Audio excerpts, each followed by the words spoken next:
Taħt bandiera Maltija mezzasta, Pjazza Kastilja imtliet bin-nies imma ħafna silenzju.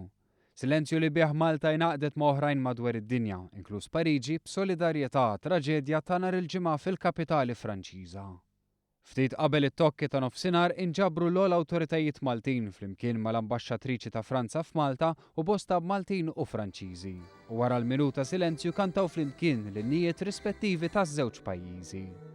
Is-sens ta' solennità u dieqa kien jinħass, dieqa li però ġabet magħha sens ta' għaqda u rieda li jinħoloq ġejjieni aħjar.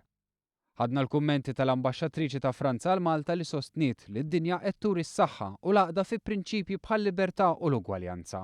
Dinja li lesta tiġġieled għal dawk id-drittijiet.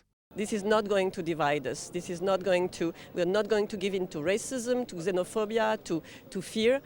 We're going to stand up and fight. And this is the spirit of today. We are mourning, but we're also ready to fight. Il-Franċiżi li kienu fi Pjazza Kastilja u li tkellmu ma' One News irriflettew il-ħsibijiet tal-ambaxxatriċi. U ma saħqu dwar l-importanza li d-dinja qed tingħaqad flimkien ma' Franza. Fl-istess waqt sostnew li l-biża' m'għandix tirbaħ u minkejja dwejjaq li jinħoloq f'sitwazzjoni bħal din, in-nies għandha tkompli bħajjitha.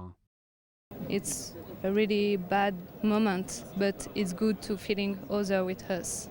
We're sad, we're crying, but we're a strong country, and we're not afraid. That's the thing, we're strong and we'll make it. Min-naħa tagħha il-President ta' Malta Mary Louise Coleiro Preca li tinsab fi Franza għall-laqgħa tal-UNESCO ukoll esprimit id-dieqa tagħha din it-traġedja li seħħet il-ġimgħa bil-lejl.